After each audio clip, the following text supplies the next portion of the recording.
এজন্য বলতে যাচ্ছি বন্ধু আমার, ভারতবর্ষ যদি হয় ধর্ম নিরপেক্ষ দেশ, আমার ধর্ম পালনের স্বাধীনতায় হস্তক্ষেপ করা হচ্ছে কেন? আমি বিশ্বাস করি পৃথিবীটা মানুষের হোক, ধর্ম থাকুক অন্তরে, মন্দিরেতে ঘন্টা বাজুক, আজান হোক মসজিদে, আমার বিশ্বাস ভরা এক বৃন্তে দুটি কুসুম, হিন্দু মুসলমান, মুসলিম তার নয়ন মরি, হিন্দু তাহার প্রাণ। এ বিশ্বাস দিয়ে আমি চলতে যাচ্ছি।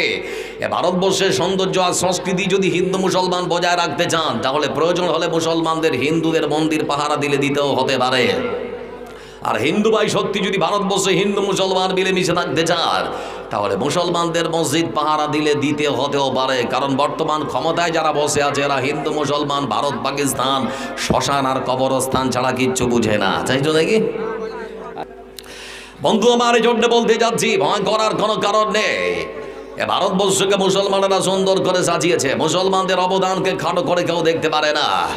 আমরা লক্ষ্য করে দেখলাম কয়েক মাস আগে, মানে চলতি বছরের আনুমানিক আগস্টের 23 তারিখ রোজ বুধবার সন্ধ্যা আনুমানিক 6টা 4 মিনিট, তখন ভারতবর্ষের মহাকাশ গবেষণা সংস্থার পক্ষ থেকে, যে ইসরোর পক্ষ থেকে চন্দ্রযান 3কে চাঁদের মাটিতে, চাঁদের দক্ষিণ মেরুতে ল্যান্ড করা হয়েছে। যারা বসে আছেন আপনাদেরকে প্রশ্ন করি, এখানেও মুসলমানদের অবদান জড়িয়ে আছে না রে? কথা বলেন, আছে না রে? অবশ্যই আছে। ভূমিকাতে কথাগুলো মনে রাখুন, আপনাদেরকে একটা একটা করে বলবো। ভাই মাইক ম্যান ভাই, আমার আওয়াজ মোটামুটি ঠিক আছে, আর বেশি লাড়াঘাটা করিয়েন না। তো বলছিলাম আপনাদেরকে বন্ধু আমার, ভারতবর্ষের মাটিতে হিন্দু ছাড়া মুসলমান অসম্পূর্ণ, মুসলমান ছাড়া হিন্দু অসম্পূর্ণ।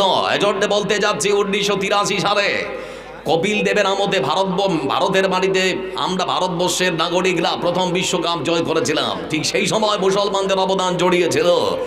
আনুমানিক 2011-28 বছর পর মহেন্দ্র সিং ধোনির আমলে আমরা আবারও বিশ্বকাপ জয় করেছি, তখন মুসলমানদের হাত বা মুসলমানদের অবদান জড়িয়েছিল। বর্তমান এই যে ক্রিকেট বিশ্বকাপ হয়ে গেল, ফাইনাল পর্যন্ত পৌঁছানোর পেছনে মুসলমানদের অবদান ছিল না? ছিল বন্ধু আমার। যে মোহাম্মদ শামির আগুনে বোলিংয়ের কাছে তাবড় ব্যাটসম্যান পর্যন্ত টিকতে পারছিল না, তাকে ম্যাচের পর ম্যাচ নানান রকম বাহানা দেখিয়ে বসিয়ে রাখা হতো।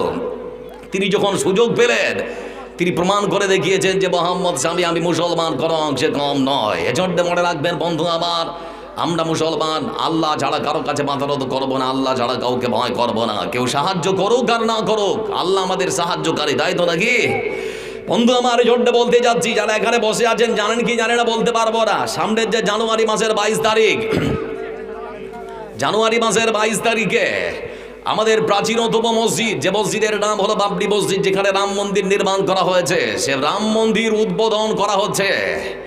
বন্ধু আমার, আর কতদিন মসজিদ না আবাদ করে এই মতো করে ঘরে চুপচাপ বসে থাকবেন? সব থেকে দুঃখ লাগছে কি জানেন, মসজিদটা বড় করতে হয় 5 ওয়াক্তের নামাজিদের জন্য নয়, বরং জুমার নামাজিদের জন্য, তাই তো নাকি?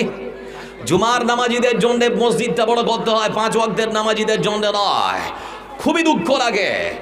একটা আকাশের চাঁদ দেখলে পরে মুসলমান মসজিদ সম্পূর্ণ করে দেয়, আবার ওই আকাশের আর একটা চাঁদ দেখলে মসজিদটা ফাঁকা হয়ে যায়। যেই রমজানের চাঁদ দেখতে পায় মসজিদ সম্পূর্ণ, আবার যেই ঈদের চাঁদটা দেখতে পায় মসজিদ তখন ফাঁকা, কাউকে আর খুঁজে পাওয়া যায় না। এজন্য মূলত মুসলমানদের কপাল পড়েছে। ভাই আমার, বলতে যাচ্ছিলাম আজকের সংক্ষিপ্ত বিবরণে দান সদকার গুরুত্ব, মাহাত্ম্য, মর্যাদা বোঝাতে চাইছে আপনাদেরকে। লক্ষ্য করে দেখুন, আল্লাহ ধন দিয়েছে মনটা বোঝার জন্য। কত ধনী মানুষকে আল্লাহ ফকির করে দিয়েছে, এরকম নজির, এরকম দৃষ্টান্ত পৃথিবীতে আছে না নেই? কথা বলেন, আছে না নেই? আছে। যার একটা জাজল্য প্রমাণ দিচ্ছি আপনাদেরকে। আপনাদের হরিশ্চন্দ্রপুরের আওয়াজটা ঠিক ছিল, আপনি ফের ডিস্টার্ব করিয়েন না, না হলে এবার মাইক ছেড়ে আমি পালিয়ে যাব, আর থাকবো না। আমি সত্যি করে বলছি, পালিয়ে যাব। এবার আওয়াজ যদি ভেসে পালিয়ে যায়, কানে আওয়াজ না লাগলে এবার আমি পালিয়ে যাব। তো বলছিলাম আপনাদের হরিশ্চন্দ্রপুরের মাটিতে যাকে আপনারা 1.5 ফুট না 2 ফুট বলতেন, যার নাম হচ্ছে মনির উদ্দিন। নাম শুনেছেন তো? মনির উদ্দিন পার নাইট 2 ঘন্টায় আনুমানিক 25 থেকে 30 হাজার টাকা, বাংলাদেশে গেলে পার নাইট 50 হাজার টাকা। শুধুমাত্র মাথার একটা নাট আল্লাহ ঢিল করে দিয়েছে। একটা নাট ঢিল করার জন্যেই, মানে স্টক করেছিল, আপনারা হয়তো শুনেছিলেন। একটা বছর পার হয়নি বন্ধু আমার, অসহায় নিরুপায় মানুষের মতো করে মোবাইলের মধ্যে ভিডিও তৈরি করে বলছে, আমি অসহায়, আজকে নিরুপায়, চিকিৎসার জন্য খরচ আমার জুটাতে পারছে না, যে যার মতো করে আমাকে সাহায্য করুন। ভাবতে পারেন? এজন্য বলতে যাচ্ছি, সারা জীবন ধরে রোদ বৃষ্টি ঝড়ে এত টাকা করছেন কামাই, কি করে নিয়ে যাবেন এত টাকা কবরে? কাফনের তো পকেট নেই, হাত তো বাঁধা। এজন্য মনটা প্রশস্ত করুন। আজ থেকে 20 বছর আগে আপনারা যেভাবে বসবাস করছিলেন, আজ তার থেকে ভালো খাচ্ছেন, ভালো পড়ছেন, তাই তো নাকি? হ্যাঁ বলে না, তাই তো নাকি? এজন্য মনে রাখবেন বন্ধু আমার, আল্লাহর জন্য যদি আপনি খরচ করেন আপনার ধন আর সম্পদ থেকে, আল্লাহ আপনার ধন আর সম্পদের মধ্যে বরকত বাড়িয়ে দেবেন। জোরে বলি নারায়ে তাকবীর। আল্লাহ রাব্বুল আলামিন যিনি কোরআনে কারীমের মধ্যে বলেন, মাসালুল লাযীনা ইউনফিকুনা আমওয়ালাহুম ফী সাবিলিল্লাহ কামাসালি হাববাতিন আনবাতাত সাবআ সানাবিলা ফী কুল্লি সুনবুলাতিন মিয়াতু হাব্বা।